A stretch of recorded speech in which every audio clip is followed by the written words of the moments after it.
رسوله حسبنا الله ونعم الوكيل نعم المولى ونعم النصير الحمد لله الذي هدانا لهذا وما كنا لنهتدي لولا أن هدانا الله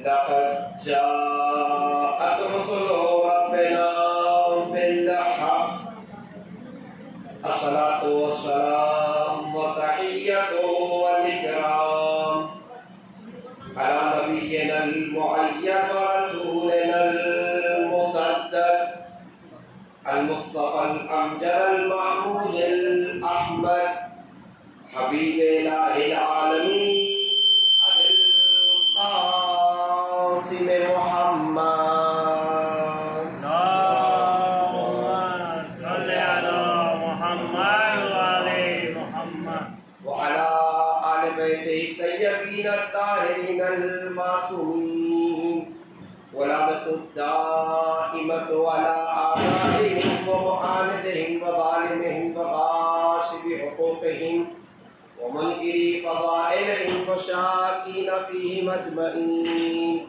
أما بعد فقد قال تبارك وتعالى في القرآن الكريم وفرقانه الحميد بسم الله الرحمن الرحيم ربنا لا تزغ قلوبنا بعد إذ هديتنا وهب لنا من لدنك رحمة إنك أنت الوهاب صلى محمد وعلى محمد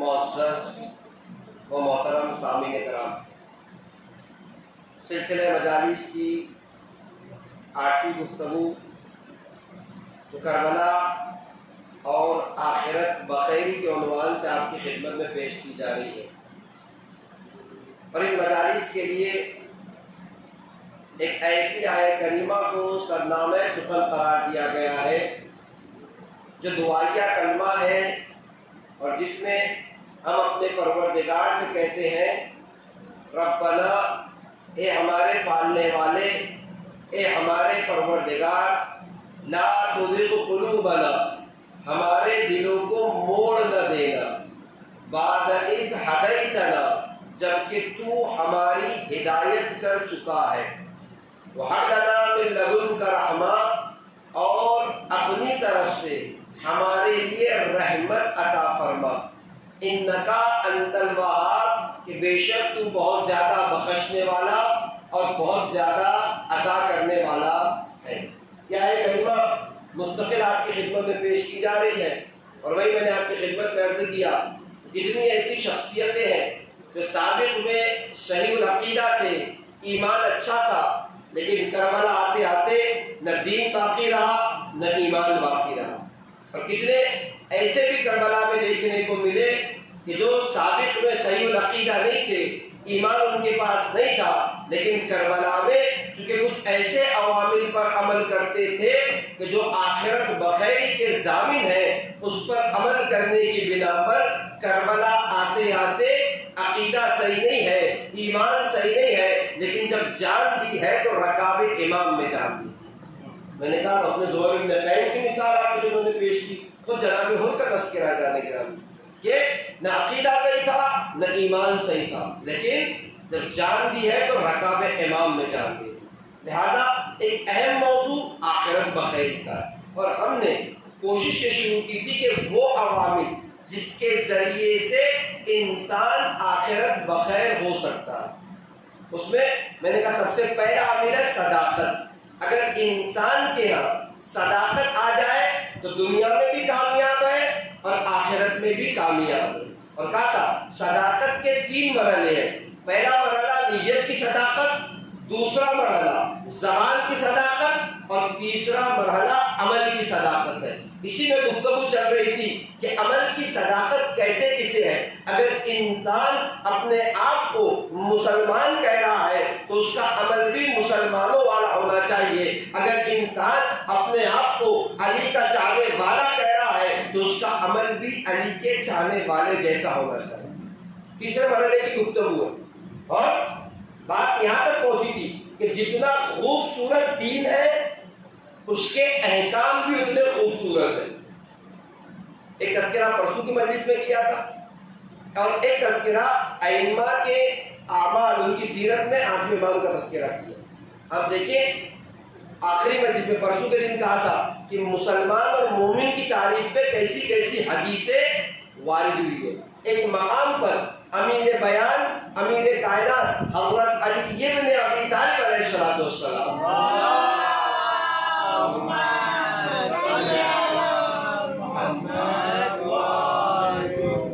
مسلمان کی تعریف کرتے ہوئے کہتے ہیں نفسہ منہ فی عنا والناس منہ فی راحہ۔ کہتے ہیں امیر کائنات کہ مومن یا مسلمان وہ ہے جو اپنے آپ کو تو مصیبت میں ڈال سکتا ہے، اپنے آپ کو پریشانی میں ڈال سکتا ہے، اپنے آپ کو تکلیف میں ڈال سکتا ہے، لیکن دوسروں کو اذیت نہیں دے سکتا، دوسروں کو تکلیف نہیں پہنچا سکتا۔ امیر کائنات کہ مسلمان کون ہے؟ اپنے کو تو تکلیف دے گا، اپنے کو تو اذیت میں ڈالے گا، لیکن دوسروں کی اذیت کا سبب نہیں بنے گا، دوسروں کو تکلیف نہیں دے گا۔ اور آپ محسوس کریں، اس روز ایک تذکرہ کیا تھا شیخ مرتضیٰ زاہد کا، انہیں کی اگر سوال حیات کو دیکھا جائے تو ملتا ہے، کہا تھا تہران کے ایک مسجد میں عالم دین تھے، ایک دن کسی جلسے میں گئے پروگرام میں، اور کچھ تاخیر ہو گئی، کچھ پروگرام لیٹ ہو گیا۔ نتیجہ کیا ہوا؟ جب گھر پر واپس آئے اور گھر پہنچے تو کیا دیکھا کہ گھر کی ساری لائٹیں بند ہیں اور گھر والے سو گئے۔ اب دیکھیں مسلمان کہتے کسے؟ اسلام کی تعلیمات کیا ہے؟ کیا دیکھتے گھر کی لائٹیں بند ہیں اور ایسے محسوس ہو رہا ہے کہ گھر والے سو چکے، اپنے آپ میں کہتے ہیں تاخیر سے میں آیا ہوں، غلطی میری ہے، ان لوگوں کی تو کوئی غلطی نہیں۔ سردی کا سیزن ہے، ہماری یہ سردی نہیں برف باری ہوتی ہے، جہاں پر باہر رکنا بغیر بخاری بغیر آگ کے ممکن نہیں ہے۔ کہتے ہیں غلطی ان کی نہیں، میں تاخیر سے آیا ہوں، لہذا میں اپنے آپ کو زحمت میں ڈال سکتا ہوں، دوسروں کو اذیت نہیں دے سکتا۔ ابا کی ابا، اس ابا کو اوڑھا اور دروازے پر بیٹھ کر اس قصد کے ساتھ زانوں پہ سر رکھ دیا کہ یہاں رات گزر جائے گی، جب گھر والے صبح بیدار ہوں گے تو اٹھ کر گھر میں چلا جاؤں گا، اس لیے کہ میں تاخیر سے آیا ہوں، میری وجہ سے کسی کی نیند کیوں خراب ہو، میری وجہ سے کسی کے آرام میں خلل کیوں ہو۔ اس کے بعد کہتے ہیں کہ ابا اوڑھ کر سردی کے سیزن میں زانوں پر پیر رکھ کر ابھی سر رکھا ہی تھا، اچانک سے آپ کی زوجہ نے خواب میں دیکھا، گویا کوئی کہہ رہا تھا اٹھو اٹھو، شیخ مرتضیٰ زاہد دروازے پر بیٹھے ہوئے ہیں۔ جب جا کر دروازے کو کھولا تو شیخ مرتضیٰ زاہد تھے، ابا کو لپیٹے ہوئے زانوں پر سر رکھ کر سونے کی کوشش کر رہے ہیں۔ مسلمان کون ہوتا ہے؟ امیر کہتے اپنے آپ کو تو زحمت میں ڈالے گا، اپنے آپ کو تو مشکل میں ڈالے گا، لیکن دوسروں کو اذیت نہیں دے گا۔ یہ ہے اسلام۔ میں نے کہا اگر زبان سے مسلمان کہا ہے، کلمہ پڑھا ہے، تو عمل بھی مسلمانوں والوں جیسا ہونا چاہیے، کردار بھی اہل بیت جیسا ہونا چاہیے، اگر اہل بیت کی محبت قدم بڑھا ہے۔ غور کرنے جانے گیا ہوں، ان میں ایک بزرگوار شخصیت کے لیے ایک بات بڑی مشہور تھی۔ آپ دیکھیں ہماری دعائیں بھی کیا دعائیں ہوتی ہیں، ہم تو بس مادیات اور دنیا کی حد تک دعائیں کرنا جانتے ہیں، پروردگار 56 کروڑ کی چوتھائی دے دے، بنگلہ دے دے، کار دے دے، گاڑی دے دے، یعنی ہماری خواہشات تو یہی ہے، ساری دنیا ہماری مادیات میں، لیکن زمین پر کچھ اللہ والے ایسے بھی ہیں جن کے پاس یہ ہنر ہے کہ خدا سے مانگنا ہے تو کیا مانگنا ہے، ہاتھ پھیلانا ہے تو کیا پھیلانا ہے۔ میں یہ نہیں کہتا کہ گاڑی نہیں مانگنا چاہیے، بنگلہ نہیں مانگنا چاہیے، پیسہ نہیں مانگنا چاہیے، اس دن بھی کہا تھا کہ سب مانگیے فرش عزا پر، لیکن کچھ دعائیں ایسی ہو جو مانوی بھی ہو۔ کل کہا تھا امام حسین کی غلامی مانگیے، آخرت بخیری کا سوال کیجیے، بھئی دنیا تو پروردگار سوال ہی دی ہے، آخرت بھی سوال دے۔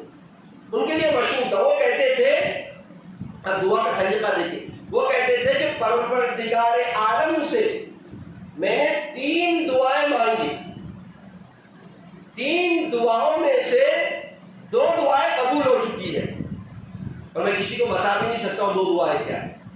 ایک دعا ہے جو قبول ہونا باقی ہے، خدا کی بارگاہ میں دعا یہ ہے کہ اسے بھی قبول کر لیں۔ پوچھنے والوں نے پوچھا آخر 2 آپ بتانا نہیں چاہتے جو قبول ہو گئی، اس ایک کو بتا دیجئے کہ جس کے قبول ہونے کی آپ دعا کر رہے ہیں۔ وہ کہتے ہیں میں نے خدا سے دعا کی ہے کہ پروردگارہ مر کے مر جاؤں، کبھی زندگی میں کسی کی زحمت اور تکلیف کا سبب نہ بنوں۔ عجیب دعا ہے جانے کے پروردگارہ میری موت آ جائے لیکن میں اپنی ذات سے کسی کو تکلیف نہ پہنچاؤں۔ اور تاریخ نے لکھا، علماء کو بیان کرتے ہیں کہ اس آدمی کی جب موت آئی ہے یہ غسل خانے میں نہانے کے لیے گیا ہوا تھا، اور جب نہا کر یہ واپس پلٹے ہیں بستر پر بیٹھ کر اپنا لباس ہی بدل رہے تھے کہ ملک الموت نے روح قبض کر لی۔ علماء کہتے ہیں ان کی تیسری دعا بھی قبول ہو گئی، دنیا سے گئے تو ایسے گئے کہ کسی کو لباس اتارنے کی بھی زحمت نہیں ہو گئے۔ ہے کہ کمال کی دعا؟ مسلمان کون ہے؟ امیر غیرت کہہ رہے اپنے آپ کو تو زحمت میں ڈال سکتا ہے، اپنے آپ کو مشکلات میں ڈال سکتا ہے، دوسروں کی اذیت کا سبب میں نے کہا تو مسلمان کانٹا بن کے نہیں رہتا، پھول بن کے رہتا ہے کہ جہاں چلا جائے وہ خوشبو دے چھاؤ۔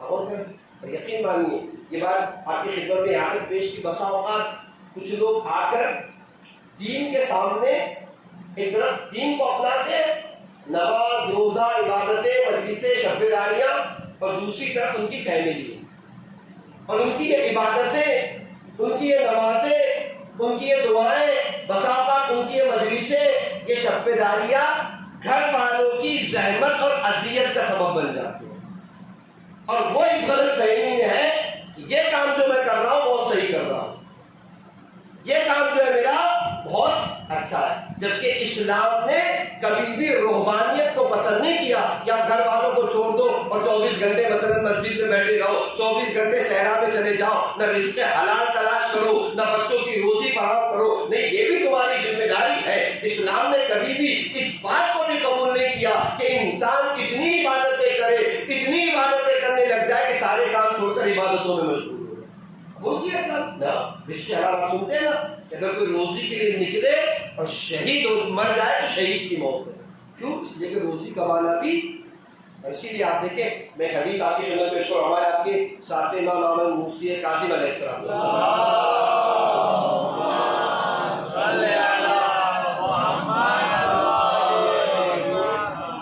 ایک حدیث میں خوبصورت ایک ٹائم ٹیبل دیا، خوبصورت ایک برنامہ دیا، خوبصورت ایک پلاننگ دی۔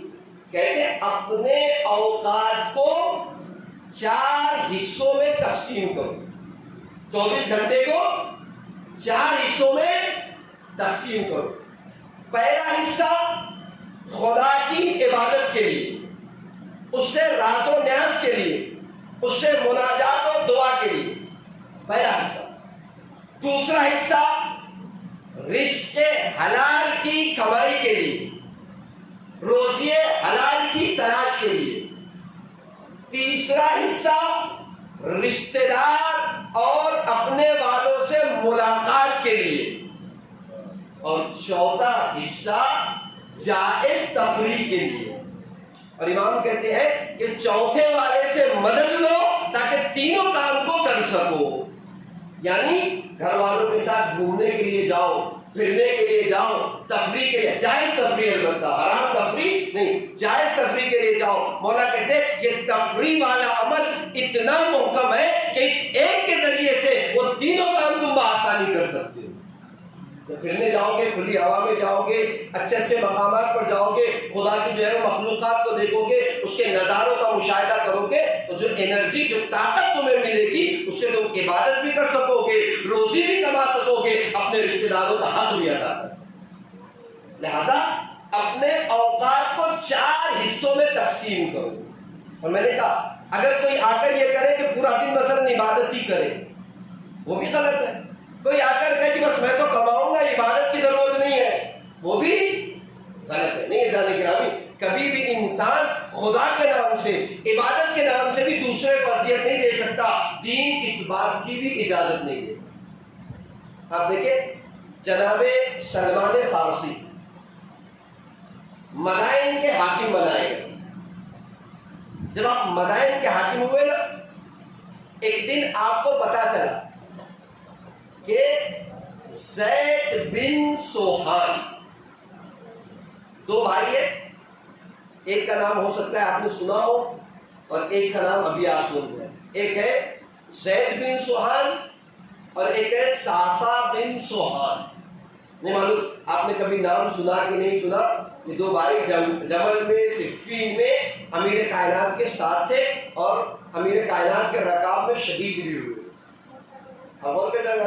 لیکن شہادت کے لیے تاریخ ان کے یہاں جو ملتی ہے کہ زید بن سوحان، میں نے کہا کون ہے زید بن سوحان؟ ساسا بن سوحان کے بھائی۔ ساسا بن سوحان کا نام ایک روایت کی وجہ سے بہت زیادہ مشہور ہوا۔ آپ نے روایت نہیں معلوم سنی کہ نہیں سنی؟ روایت کچھ یوں ہے کہ 20 رمضان المبارک جب امیر کائنات کے فرق مبارک پر ضربت لگ چکی، امیر کائنات نے اپنے بڑے فرزند امام حسن علیہ السلام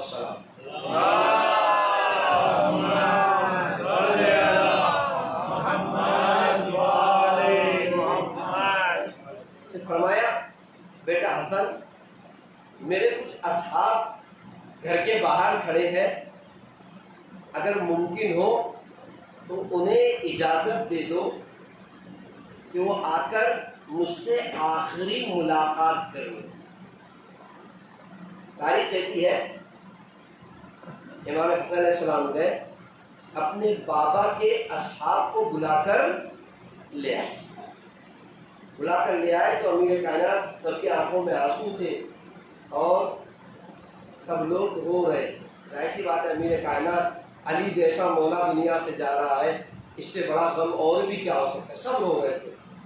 روتے روتے امیر کائنات نے سب کے چہروں کو دیکھا اور دیکھ کر کہتے ہیں کہ اگر کوئی بات کسی کو پوچھنا ہو تو اب بھی پوچھ لے، اس سے پہلے کہ علی دنیا سے چلا جائے۔ غور پہ گرامی کتنا شوق تھا امیر کائنات کو اپنے علم کو لوگوں میں تقسیم کرنے۔ جانتے ہیں میرے بعد حسن جیسی شخصیت موجود ہے، حسین جیسا بیٹا ہے جو علم کا سمندر ہے، لیکن شوق یہ ہے کہ کتنا میں اپنے سے پہنچا دوں، کتنا اپنے آپ سے دے دو۔ جانے گرامی اب غور کریں، ایک جارج ہرٹر جس نے الصوت العدالت الانسانیہ لکھی ہے، اس نے اپنی کتاب میں بہت سے اعترافات کیے بعض مسیح رائٹروں کے۔ وہ کہتا ہے کہ جس دن میں نے نہج البلاغہ کے پہلے خطبے کی تلاوت کی اور تلاوت کرنے کے بعد جب میں نے محسوس کیا کہ دو پہاڑوں کے درمیان کا ڈسٹنس کیا ہے، زمین اور آسمان کے درمیان ہوائیں کتنی چلتی ہے، تو میں یہ سوچنے پر مجبور ہو گیا تھا کہ یہ ذات جو علی کی ذات ہے، دو حال سے بات خالی نہیں ہے، یا تو کائنات کو اس نے بنایا ہے یا کائنات اس کے آنکھوں کے سامنے بنائی گئی۔ اتنے غور سے اسے سب بات پتا ہے کہ کتنی ہوائیں چلتی ہے، زمین کیوں کر ہے، زمین و آسمان کا فاصلہ کیوں ہے۔ اسی لیے وہ کہتا ہے کہ عیسائی رائٹر نے اپنی کتاب میں لکھا کہ وہ علی جو ممبر کوفہ سے سلونی کے دعویٰ کر رہا تھا، کسی نے پوچھا سر میں بال کتنے ہیں، کون سے پرندے انڈے دیتے ہیں، کون سے پرندے بچے دیتے ہیں، کاش کہ علی جیسی ذات آج ہمارے زمانے میں ہوتی تو چاند پر نہیں کرۂ اعظم کا کوئی حصہ ایسا نہ ہوتا جس میں ہم قدم نہ جما چکے ہوتے۔ وہ تو ہماری بدنصیبی ہے کہ علی کے زمانے کو ہم نے نہ دیکھا۔ علم کا سمندر اور علم دینے کے شوقین بھی کتنے ہیں، ہر لمحہ دیا نہیں بلکہ بیان بھی کیا۔ ایک جملہ مولانا صاحب نے بھی تقریر میں کہا تھا، مولا سے پوچھا مولا علم افضل ہے کہ مال؟ ایک جملہ آپ نے سنا، ایک نہیں 10 سائل آئے تھے ایک ساتھ اور 10 نے ایک ہی سوال کیا، علی علم افضل ہے کہ مال؟ سب کو مولا نے ایک ہی جواب دیا، علم افضل آپ نے ایک سماعت کیا کہ علم افضل ہے اس لیے کہ دینے سے بڑھتا ہے، مال دینے سے ختم ہو جاتا ہے۔ دوسرے نے پوچھا مولا علم افضل ہے کہ مال؟ پھر کہا علم افضل ہے۔ کہ مولا کیوں علم افضل ہے مال سے؟ کہ یاد رکھو علم صاحب علم کی حفاظت کرتا ہے، مال کی حفاظت صاحب مال کرتا ہے۔ بہت کرے گا اس طریقے سے، کبھی وقت ہوگا تو تفسیر روایت اس طرف زیادہ نہیں چاہ رہا ہوں زیادہ، اس لیے امیر کائنات 10 لوگوں کو 10 انداز میں جواب دیا کہ یاد رکھو علم افضل ہے مال سے، اس لیے کہ بہت سی خوبیاں علم میں ہوتی ہے جو مال میں نہیں ہوتی۔ کہا تھا علم کے دوست زیادہ ہوتے ہیں، مال کے دشمن زیادہ ہوتے ہیں، علم افضل ہے مال سے۔ تقریباً 10 لوگوں سے 10 کو الگ الگ جواب دیا۔ اصل بات شاہ بن سوہان اور اصحاب کا مجمع ہے کہ اگر اب بھی کوئی سوال ہے تو مجھ سے پوچھ لو۔ میں زید بن سوہان کا تذکرہ کرنا چاہ رہا ہوں، لیکن بات آگے شاہ بن سوہان کی جو روایت بہت زیادہ مشہور ہے، دل چاہ رہا ہوں آپ کی خدمت میں عرض کر کے اپنی مطلب کی طرف پلٹتا ہوں۔ کچھ پوچھنا ہے پوچھ لو، اس سے پہلے کہ علی چلا جائے۔ شاہ بن سوہان آگے بڑھے، یہیں سے بہت البتہ بہت قریبی صاحب یہ چھٹے امام نے جو ایک مقام پر امیر کائنات کے کچھ صحابہ کا تذکرہ کیا، اس میں شاہ بن سوہان کا نام دیا، لیکن جس بنا پر مشہور ہے وہ یہ روایت بہت زیادہ اہمیت کی حامل ہے، جسے سنی شیعہ سارے علماء نے لکھا۔ شاہ بن سوہان آگے بڑھ کے کہتے ہیں مولا اگر جسارت نہ ہو تو میرا سوال یہ ہے کہ آپ افضل ہے یا جناب آدم افضل ہے؟ کیا کہنا چاہیے گا مولا کو؟ مولا کہتے ہیں تزکیۃ المرء لنفسہ قبیح، کوئی شخص اپنی تعریف اپنے منہ سے کرے اچھی بات نہیں ہے۔ اگلا جملہ بھی آپ سن لیجئے، لیکن امیر کائنات کہتے ہیں قرآن کہہ رہا ہے وہ اما بنعمت ربک فحدث، لیکن قرآن کہہ رہا ہے یاد رکھو اگر خدا نے تمہیں نعمتیں دی ہے تو پھر نعمتوں کا اظہار بھی ہونا چاہیے، نعمتیں بیان بھی کی جانا چاہیے۔ میں امیر کائنات کے جواب سے میرے جملہ کہہ دوں، اس آیت کو ایک وقت ہمارے استاد پڑھاتے کہتے وہ اما بنعمت ربک فحدث، کہ پروردگار عالم کہہ رہا ہے کہ اگر نعمتیں دی گئی ہے تو اسے ظاہر بھی ہونا چاہیے، اسے بیان بھی ہونا چاہیے، یعنی اس کا لباس بھی، اللہ نے اگر کسی کو نعمتیں دی ہے اس کا لباس بھی اتنا اچھا ہو کہ پتہ چل رہا ہو خدا نے اس کو نعمتوں سے نوازا، اس کے اٹھنے بیٹھنے کا انداز بھی ایسے ہو کہ پتہ چلے کہ خدا نے اسے نوازا ہے۔ بعض لوگوں کو بہت کچھ دیتا ہے، نہ لباس میں تبدیلی ہے، نہ رہن سہن میں تبدیلی ہے، نہ گھر میں تبدیلی ہے، نہ گاڑی میں تبدیلی ہے، بلکہ ہمارے استاد کہتے ہیں کہ گویا آیت یہ کہہ رہی ہے خدا نے نعمتیں دی ہے تو اظہار کر کے زمانے کو بتاؤ خدا کیسے کیسے عطا کر دیتا ہے۔ لہذا ایک آیت کی بہت سی تفسیر، اس میں ایک تفسیر یہ بھی امام نے کیا کہا تزکیۃ المرء لنفسہ قبیح، کوئی شخص اپنی تعریف اپنے منہ سے کرے اچھی بات نہیں ہے، لیکن وہ اما بنعمت ربک فحدث، لیکن قرآن کہہ رہا ہے کہ اگر خدا نے نعمت دی ہے تو اسے بیان ہونا چاہیے، اسے ظاہر ہونا چاہیے۔ کہ سنو ساسا آدم وہ ہے کہ جب جنت جیسے مقام پر رکھے گئے اور ان سے کہا گیا کہ اس گندم کے قریب نہ آنا، نتیجہ کیا ہوا؟ جناب آدم نے منع کرنے کے بعد اس درخت کے اس گندم کے قریب جناب آدم چلے گئے، جس کی بنا پر جنت جیسے مقام سے نکال دیے گئے، جسے ہم ترک اولا کہتے ہیں، جنت جیسے مقام سے نکال دیے گئے۔ کہ سنو ساسا علی وہ ہے جسے منع کرنا تو دور کی بات، خدا کی محبت میں ویسے بھی گندم کو ہاتھ نہیں لگاتا۔ اہل منبر ایک بات پڑھتے ہیں یہاں پر، مجھے نہیں معلوم، میں نے خود کتاب میں نہیں دیکھا اس لیے میں نقل نہیں کرتا ہوں، جو بات میں نے دیکھی تھی وہ یہ جملہ ہے، لیکن بعض اہل منبر کہتے ہیں کہ امیر کائنات نے کہا تھا شاسا آدم وہ ہے جو گندم کھا لے تو جنت جیسے مقام سے نکال دیے جاتے ہیں، اور ہم وہ ہے جو جو کی روٹیاں بیچ کے جنت خرید لیا کرتے ہیں۔ لیکن جملے کو خود میں نے نہیں پڑھا، لہٰذا میں ذمہ داری کے تحت جملے کو پڑھتا نہیں ہوں، کیونکہ جو میں نے پڑھا ہے وہ خود یہ ہے روایت میں کہ آدم وہ ہے جو گندم جیسی چیز کو منع کرنے کے بعد استعمال کر لے، وہ آدم ہے، اور میں علی وہ ہوں جسے منع نہیں کیا لیکن خدا کی مرضی کے خاطر علی جو کی سوکھی روٹیاں کھاتا ہے، گندم کا ہاتھ بھی نہیں لگا۔ میں نہیں معلوم ہے کہ خدمت میں پیش کیا کہ نہیں کیا. آپ مجھے بتائیے ایمانداری سے, امام علی بھی لذیذ غذائیں کھا سکتے تھے کہ نہیں کھا سکتے تھے؟ مرغ مسلم بریانی کوئی منع تھی؟ حلال ہے, سب کے لیے حلال ہے. لیکن اس کے باوجود سوکھی روٹیاں کھا کر امیر کائنات ایک پیغام دے رہے تھے, یاد رکھو اگر ہم خدا کی مرضی کے خاطر حلال اور جائز غذائیں چھوڑ سکتے ہیں تو کیا تم خدا کی مرضی کے خاطر حرام اور نجس غذائیں نہیں چھوڑ سکتے؟ میں جملہ کہتا ہوں, اس لیے کہہ رہا ہوں کہ بعض باتیں جو ہے وہ ہمارے معاشرے میں جس طریقے سے مشہور ہے, کہتے بھلا ممکن ہے کہ ہندوستان میں رہ کے کوئی نجس غذا نہ کھائے.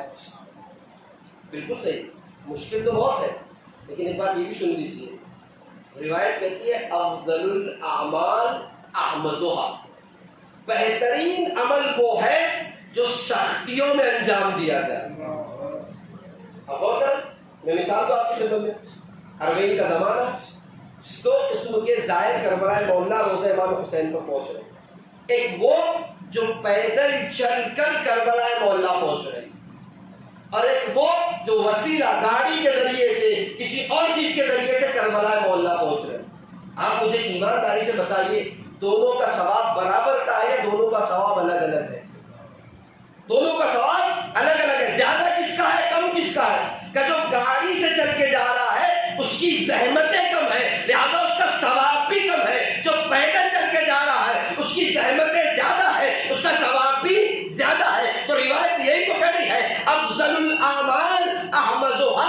یاد رکھیے ثواب کا معیار, جزا کا معیار وہاں بڑھ جاتا ہے جب گناہ کے امکانات ہو اور انسان اپنے آپ کو گناہ سے بچا لے جائے. لیکن اگر ایک منزل ایسی ہو جب گناہ کے امکانات نہ ہو اور انسان اپنے آپ کو گناہ سے بچا لے تو کون سا کمال کر رہا ہے؟ مثال آپ کی پیش کروں, ایک سلام میں محمد و آل محمد.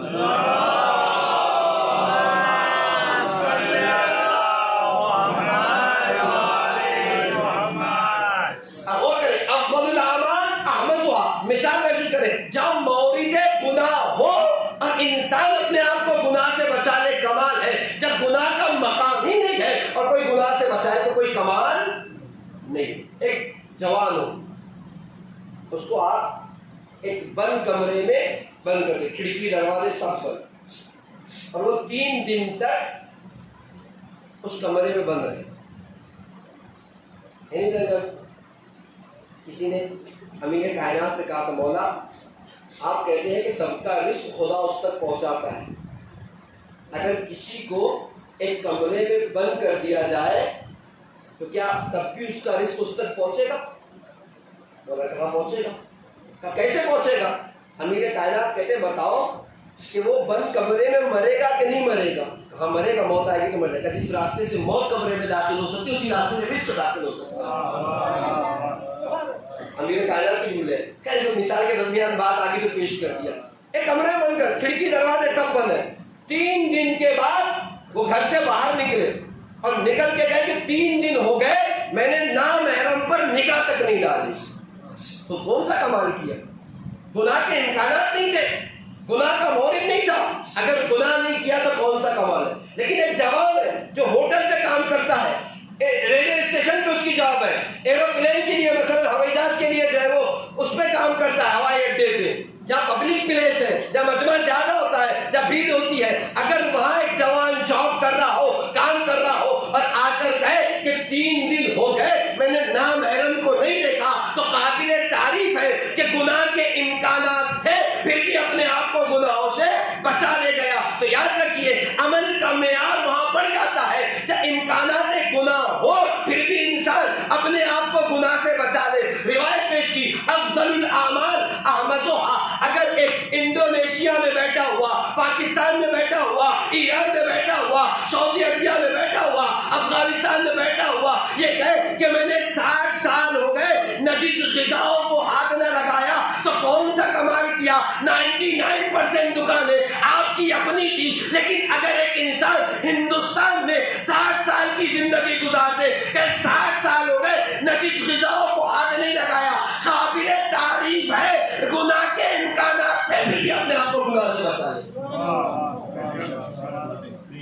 اور لہذا اور جب جزا کے میدان میں آئیں گے دونوں کی جزا بھی برابر نہیں ہے. اس کے یہاں تو مسلمان دکانیں تھی, وہ تو مسلم مملکت تھی, اگر بچایا نجس غذا سے تو کون سا کمال کیا ہے نہیں, اس کی جزا بھی کم ہے. آپ کی جزا بھی زیادہ ہے. جانتا ہے پروردگار قدم قدم پر امکانات تھے, کبھی بھوکا رہا ہوگا, کبھی 1 گھنٹہ تاخیر سے کھانا کھایا ہوگا, صرف اس لیے کہ حکم خداوندی کی پابندی کر لے. تو یاد رکھیے جب عمل کے میدان میں آپ کے لیے سختیاں زیادہ ہیں تو جزا کے میدان میں بھی آپ کی جزا زیادہ ہے. اور اصل بات جو پیش کر امیر کائنات نے کیا کہا, آدم وہ جو گندم کو کھا لے یا خدا کے منع کرنے کے بعد گندم تک پہنچ جائے اسے آدم کہتے ہیں, اور میں وہ ہوں جو خدا کی مرضی کے خاطر گندم کو ہاتھ نہیں لگاتا. میں نے کہا علی خدا کی مرضی کے خاطر حلال غذائیں چھوڑ سکتا ہے, جائز غذاؤں کو ترک کر سکتا ہے, ہم خدا کی مرضی کے خاطر نجس اور حرام غذاؤں کو چھوڑنا پسند نہیں کرتے. اس کے بعد شاہ بن سہان رکے نہیں, کہتے مولا یہ بتا دیا ہے تو یہ بھی بتا دیجئے کہ شیخ الانبیاء جناب نوح افضل ہے کہ آپ کی ذات افضل ہے. پھر مولانا کا تزکیۃ المرء لنفسہ قبیح, کوئی انسان اپنی تعریف اپنے منہ سے کرے اچھی بات نہیں ہے, لیکن وہ اما بنعمت ربک فحدث, لیکن خدا نے نعمتیں دی ہے تو اس کا بیان ہونا بھی ضروری ہے, اس کا اظہار بھی ضروری ہے. کیا سننا چاہتے ہو سنو. جناب نوح علیہ السلام نے 950 سال تبلیغ کی, اور 1800 سے 2000 سال کی عمر خدا نے آپ کو دی تھی. جب 950 سال تبلیغ کی, بڑے کم لوگ ان کے اوپر ایمان لے آئے, خدا کے اوپر ایمان لے آئے. کیا کیا پتہ, بارگاہ خداوندی میں ہاتھوں کو اٹھایا کہ پروردگارا اس قوم کے اوپر عذاب نازل کر دو. اچھا پہلی دعا میں خدا نے عذاب نازل نہیں کیا, دوسری مرتبہ دعا تھا نو کچھ دن اور تبلیغ کرو, کچھ دن اور راستہ دکھاؤ, شاید سدھر جائے, شاید سنور جائے. پھر تاریخ کہتی ہے دوسرے دن دوسری بار پھر کچھ دن تبلیغ کی, پھر لوگوں پہ کوئی اثر نہیں ہوا, پھر بد دعا کے لیے ہاتھ اٹھائے. عزیزان گرامی, انسان اپنے خدا کو دن بھر میں 1 مرتبہ بھی یاد نہیں کرتا, لیکن وہی خدا ہے جو اپنی مخلوقات سے اتنی محبت کرتا ہے کہ اگر اس کی محبت کا اندازہ لگا لیا جائے تو ہم عزیزان گرامی اس کی محبت کو محسوس نہیں کر سکتے. یعنی آپ مجھے بتائیے لوگوں میں سب سے زیادہ اگر کوئی ذات آپ سے محبت کرتی ہے نا تو آپ کے والدین ہیں, اور والدین میں بھی ماں ہے. جیسے ماں کی محبت بے لوث ہوتی ہے, والدین کی محبت بغیر معاوضے کی ہوتی ہے, وہ آپ سے کچھ بھی نہیں چاہتے, بغیر نتیجے کے آپ سے محبت کرتے ہیں. جانے گرامی کیا ہے ماں کی محبت, کیا ہے باپ کی محبت. یاد رکھیے پروردگار عالم نے اپنے دریائے محبت کے ایک حقیر و فقیر قطرے کو پیکر بشریت میں ڈالا تو ماں بنی کہ جس کی محبت کی مثال کائنات پیش نہیں کرتی. تو وہ خدا جو خالق محبت ہے, خالق محبت ہے, دریائے محبت ہے, اس کی محبتوں کا اندازہ کیسے لگایا جا سکتا ہے. یہ کیوں کہ میں نے یہ بات خدا بیگم نے جب دوسری مرتبہ کہا نا, پتہ ہے آواز خداوندی آئی. اچھا روایت میں بات دوسری جگہ جا رہی ہے, معاف کیجیے گا, جلدی کی بات آ گئی, اچھی بات ہے آپ تک پہنچا دوں. نتیجہ پروردگار کا نوح کہتے ہو عذاب نازل کر دو, کوئی بات نہیں عذاب نازل کرتا ہوں. ایک کام کرو, کچھ مٹی کے برتن بنا. اچھا جناب نوح علیہ السلام نے خدا کے حکم کی تعمیل کرنا شروع کی اور مٹی کے کچھ برتن بنائے. ظاہر سی بات ہے برتن بنائے, اور برتن جب سوکھ گئے تو پھر بارگاہ خداوندی میں ہاتھوں کو اٹھایا کہ پروردگار تیرے حکم کی تکمیل ہو چکی ہے, مٹی کے برتن ہم نے بنا دیے. جیسے یہ کہا آواز خداوندی ہے نوح برتن کو توڑ ڈالو. جیسے یہ حکم آیا جناب نوح کہتے پروردگار جب توڑوانا ہی تھا تو بنوایا کیوں تھا. اور کہتے ہیں پروردگار جب توڑوانا ہی تھا تو بنوایا کیوں تھا.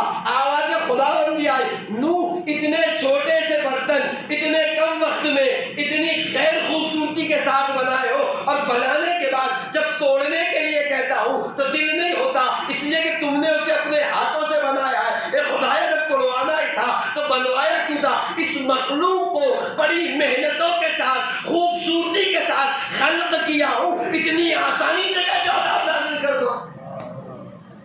ان برتنوں کو توڑتے ہوئے تمہارا دل نہیں کر رہا ہے مخلوق کو بنا کر احسن الخالقین میں نے کہا تھا، اس مخلوق کو بنانے کے بعد میں نے اپنی خلقت کا چرچا کیا تھا، اور آپ اتنی آسانی سے کہتے کہ اس قوم پر عذاب نازل کر دوں۔ امیر کائنات کہتے ہیں کہ وہ جب اچھا تیسری بار جب دعا کی تو پروردگار میرا کشتی بناؤ، پھر سارا واقعہ آپ کے سامنے ہے، مجھے تکرار نہیں کرنا، میں نتیجہ پیش کروں۔ امیر کائنات کہتے ہیں کہ سنو، نوح وہ ہے کہ جب تبلیغ کر کر کے ان کی قوم انہیں ستائے، انہیں پریشان کرے۔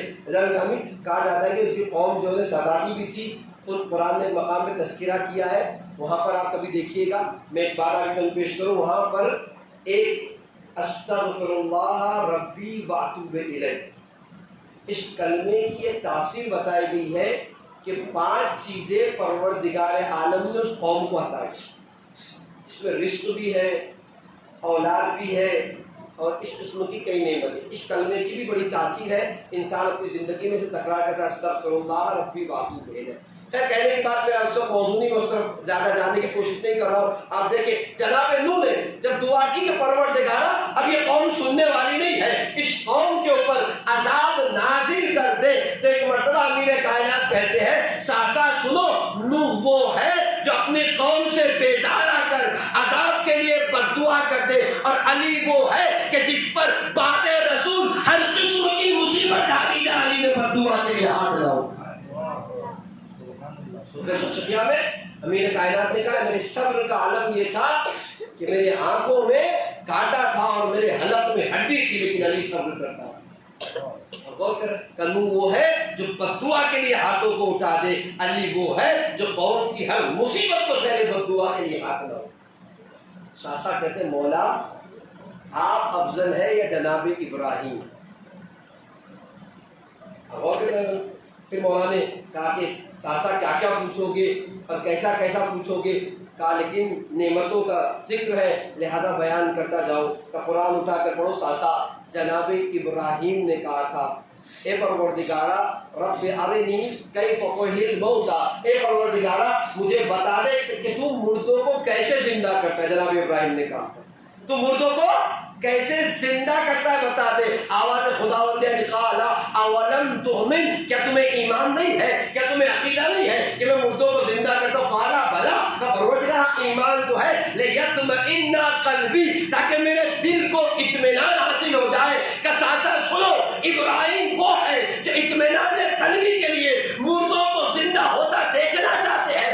علی اس ذات کا نام ہے، لو کشف الغطاء مصدقت یقینا، اگر علی کی آنکھوں کے سامنے سے سارے پردے بھی ہٹا لیے جائے تو ذرہ برابر بھی علی کے یقین میں اضافہ نہیں ہوگا۔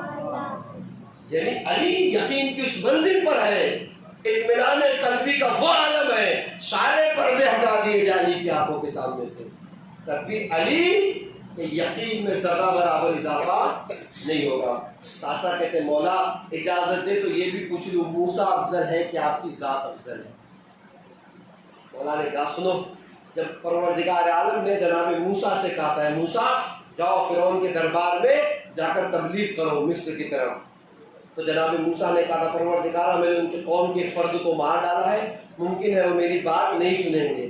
میرے بھائی ہارون جو ہے ان کی زبان بڑی فصیح ہے، فَأَرْسِلْهُ مَعِي، ان کو میرے ساتھ بھیج دو تاکہ وہ میری بات کو مان لے۔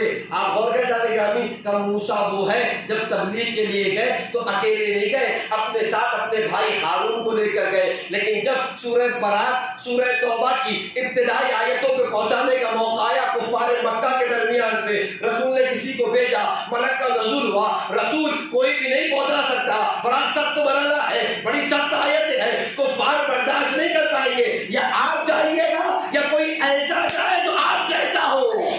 تو تاریخ نے لکھا اللہ کے رسول نے امیر کائنات کو بھیجا تھا کہ جاؤ علی خدا کہہ رہا یا میں پہنچاؤں یا مجھ جیسا پہنچا ہے۔ ظاہر سی بات ہے علی جیسا رسول جیسا ہو ہی کون سکتا ہے علی کے علاوہ۔ امیر کائنات گئے خانہ خدا کی چھت پر چڑھ کر سورہ برات کی ابتدائی آیتوں کی تلاوت کی۔ امیر کائنات کہتے ہیں سنو ساسا موسیٰ وہ ہے جب تبلیغ کے لیے جائے تو اپنے ساتھ کسی کو لے کر جائے، علی وہ ہے جب آیتوں کے پڑھنے کے لیے جائے یکو تنہا جائے۔ علی کا توکل اتنا زیادہ ہے کہ کسی کو ساتھ بھی لے کر نہ جائے۔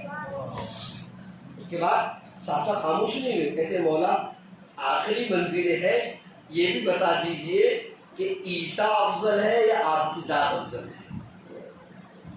روایت کے آخر میں میرا وقت بھی ختم ہو گیا آج کی حد تک۔ مولا کہتے ہیں ساسا سننا چاہو گے کہ پروردگار عالم نے شکم مادر عیسیٰ میں آپ کو وجود بخشا اور آپ کی ولادت کا وقت آیا، آپ بیت مقدس میں تھی، تاریخ کہتے ہیں ملک نازل ہوا آ کے آپ کی والدہ سے کہتا ہے اخرجی من ھذا البیت، آپ من ھذہ البیت، آپ اس گھر سے نکل جائیں، یہ گھر عبادت کی جگہ ہے، ولادت کی نہیں، یہ گھر عبادت کی جگہ ہے، ولادت کی نہیں۔ جناب عیسیٰ کی والدہ کو بیت مقدس سے باہر نکلنا پڑا، لیکن ساسا جب علی کی ولادت کا وقت آیا ہے نا، اور میرے درد کو میری والدہ نے اٹھایا، خانہ خدا کے قریب آ گئی، اے پروردگار تجھ پر ایمان لائی، تیرے رسول پر ایمان لائی، تیرے انبیاء پر ایمان لائی، تیرے کتاب پر ایمان لائی،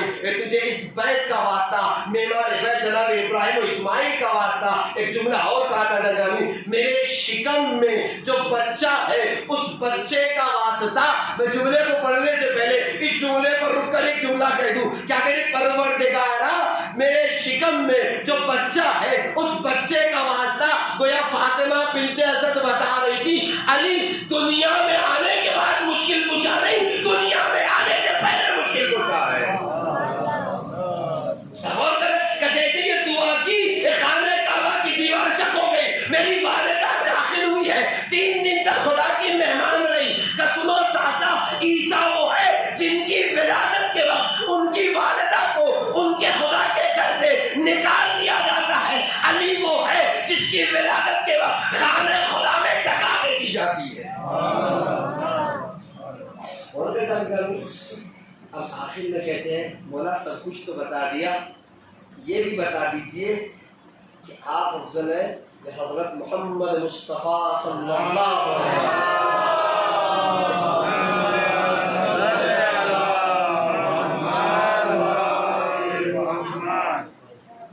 گرامی اس جواب کو آپ سن لیجئے، اور یہ جواب جو ہے وہ ایسا جواب ہے کہ جو ہمارا عقیدہ بھی ہے۔ بعض لوگ کہتے ہیں کہ ہم اتنے فضائل پڑھتے ہیں امیر کائنات کے، اتنا تذکرہ کرتے ہیں ہر جگہ پر، کہ کبھی ایسے لگتا ہے کہ سرکار رسالت مآب سے زیادہ بڑا بنا، نہیں، کہیں بھی ایسا نہیں ہے۔ خدا کے بعد سرکار رسالت مآب کی ذات ہے، پھر امیر کائنات کا تذکرہ ہے۔ اور کیوں کہتے ہیں علی انشاءاللہ کل میں خدمت میں ابتدائی لمحوں میں پیش کر کے اپنے موضوع کی طرف آ جاؤں گا، لیکن اس جواب کو سماعت کر لیجیے۔ کہتے ہیں یا آپ افضل ہے یا رسول اللہ افضل ہے؟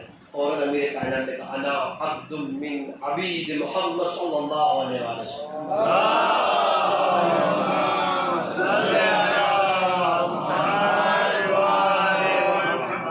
یہ سننا چاہتے ہو کہ میں افضل ہوں یا رسول کی ذات افضل؟ اتنا سن لو میں محمد کے غلاموں میں سے ایک غلام۔ اور کہ جان گیا یہی ہمارا عقیدہ بھی ہے جان گیا۔ لہذا میں نے کہا آپ کی خدمت میں جو بات اصل تھی وہ تمام نہ ہو جائے۔ ساسا کا تذکرہ تو زید بن سہان کی وجہ سے آ گیا۔ زید بن سہان ہے، مدائن میں جناب سلمان فارسی حاکم ہے۔ آخری بات ہے، میرا وقت ختم ہو گیا، اس بات کو پورا کروں گا کل سے ایک نئی بات میں وارد ہو جائے۔ کہتے ہیں کہ جب پتہ چلا کہ زید بن سہان اتنے زاہد ہو گئے ہیں کہ دن میں روزہ رکھتے ہیں اور دن بھر مسجد میں عبادت کرتے ہیں، اور رات میں پھر افطار کے لیے آتے ہیں، پھر واپس عبادت کے لیے چلے جاتے ہیں۔ جب جناب سلمان فارسی کو پتہ چلا، ہاتھوں میں عصا کو لیا اور لے کر دروازے پر آئے، جناب زید کی تقلبات کیا، زوجہ دروازے کا کون؟ کا سلمان فارسی کا زید بن سہان سے ملنا ہے۔ تو زید مسجد میں ہے اور تنزیہ جملے میں زوجہ کہتی ہے اب افطار کے لیے آئیں گے پھر واپس چلے جائیں گے۔ وہ تو سمجھ ہی رہتے کہ کیوں آئے تھے جناب سلمان فارسی، کہا کچھ غذا ہو تو مجھے دے دو، کچھ غذا لی اور مسجد میں گئے۔ زید بن سہان نماز پڑھ کے انتظار کے جب نماز پڑھ چکے تو اس غذا کے ظرف کو آگے بڑھایا۔ زید بن سہان نے جناب سلمان فارسی کو دیکھا، اب بسم اللہ کا روزے شروع، اب میں کہتا ہوں بسم اللہ۔ اب جب ذرا سا لہجے میں تلخی آئی ہے تو سمجھ گئے اب یہ حکم دوستوں اور اصحاب والا حکم نہیں، یہ حاکم کا حکم ہے۔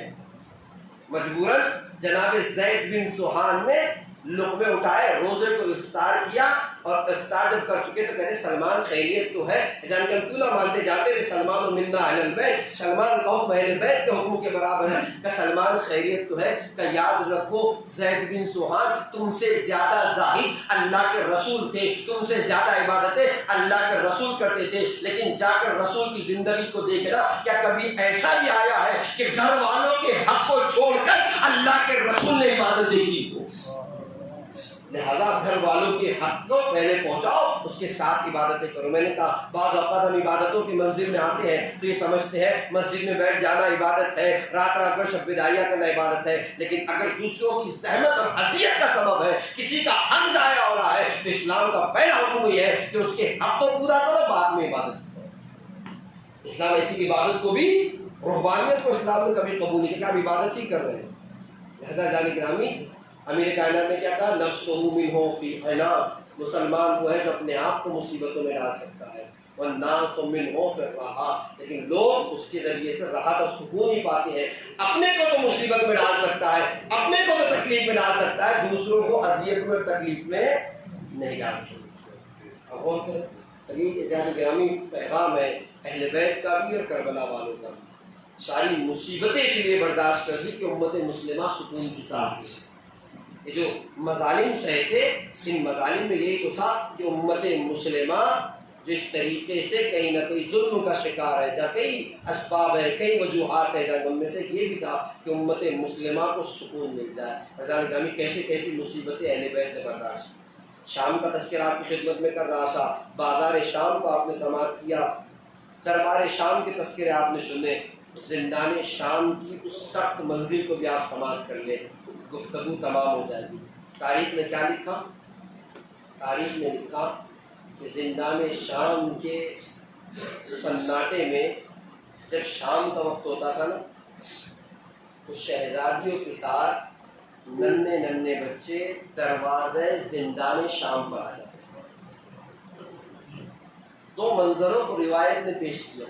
جب شام کا وقت ہوتا تھا، ٹھنڈا وقت ہوتا تھا نا، والدین اپنے بچوں کی انگلیاں پکڑ کر بچوں کے ساتھ نہیں جاتے ہوتے، چھوٹے چھوٹے بچے یہ پوچھتے تھے کہ پھوپھی اماں، شہزادی جو سوال کرتے تھے یہ بچے کہاں جا رہے ہیں، یہ کس کے ساتھ جا رہے ہیں، تو ایک مرتبہ کہتے تھے یہ ان کے والد ہیں اور یہ بچے ہیں، تو نہ ہو یہ اپنے گھروں کو جا رہے ہیں۔ تو چھوٹے چھوٹے بچے پوچھتے تھے کیا ہمارے والد بھی کبھی ہمیں اپنے گھر تک لے کر جائیں گے؟ یہ تذکرہ تو آپ سنتے ہیں نا، جب شام کے وقت پرندے زندان شام سے گزرتے تھے تو حسین کی 4 سالہ سکینہ کہتی تھی پھوپھی اماں یہ پرندے کہاں جا رہے ہیں؟ شہزادی زینب کہتی تھی اپنے اپنے آشیانوں کو جا رہے ہیں۔ حسین کی 4 سالہ یتیمہ سوال کرتی تھی کہ پھوپھی اماں ہمیں بھی کبھی اپنے گھر جانا نصیب ہو۔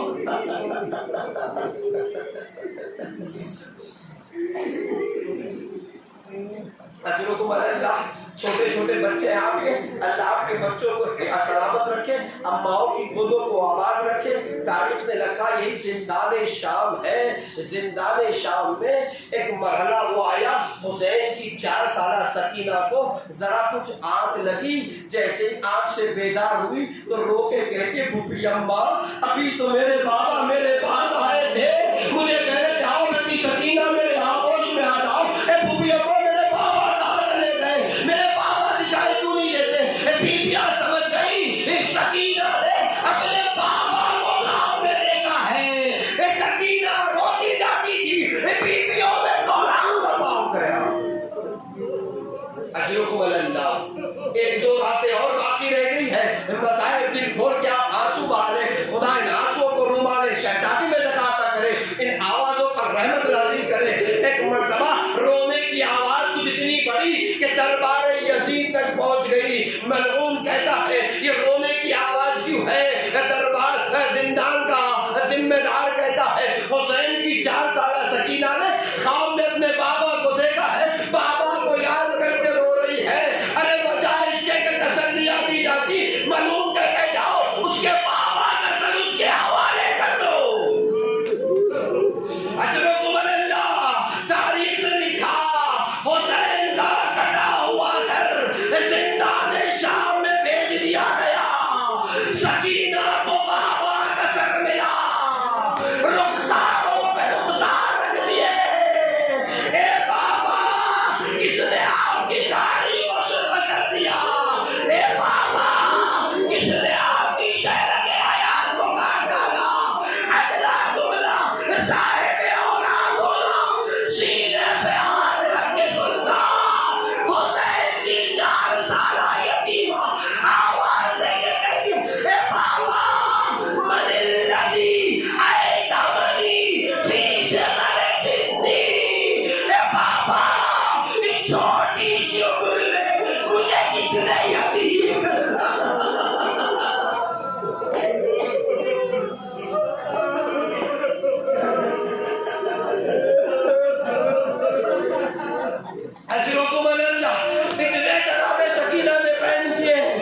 تھی، کس نے یقین کر دیا، کس نے آپ کی حالت کر دی؟ مختل کہتا ہے اتنا کریا کیا کہ اچانک سے جناب سکینہ کی آواز خاموش ہو گئی۔ جب آواز نہ آئی نا، شہزادی زینب کہتی ہے بیٹا سید سجاد، سکینہ کی آواز کیوں خاموش ہو گئی؟ امام سجاد آگے بڑھے، بیٹی اپنی بہن کو آغوش میں لیا، من کا دل چکا تھا، آواز دے کے کہتے وہ بھی اماں انا للہ و انا الیہ راجعون۔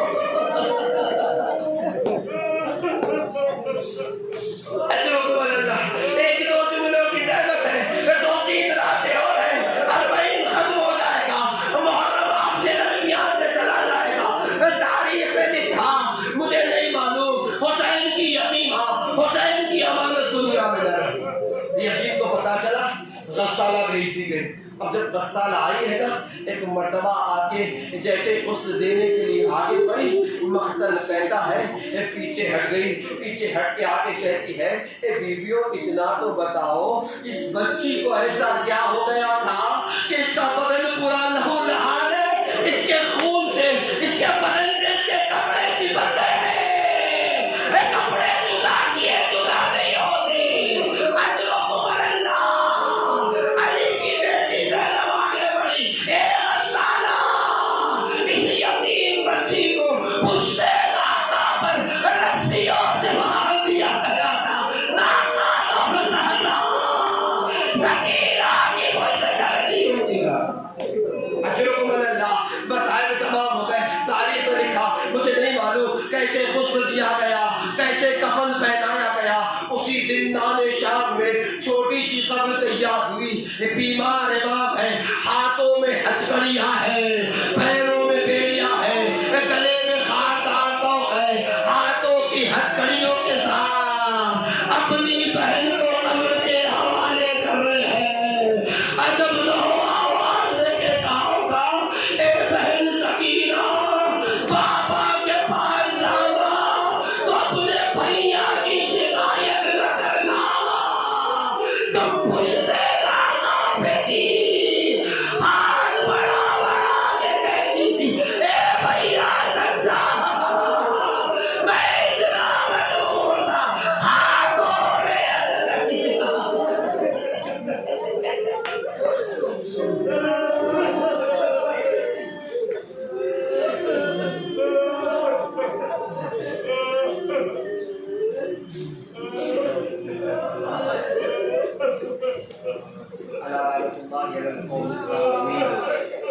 سيعلم الذين ظلموا أيام منقلب ينقلبون إلهي بيت الزهراء وأبيها وبالها وبنيها سر المستضعفين پروردگارا ناسو کو ہمارے شہزادی میں جگہ عنایت فرما، میرے معبود وقت کے امام کو سے راضی خوشنو فرما، امام کی دعاؤں میں شامل حال فرما، غیرت امام میں کچھ ذمہ داری کو پورا کرنے کی توفیق کرامت فرما۔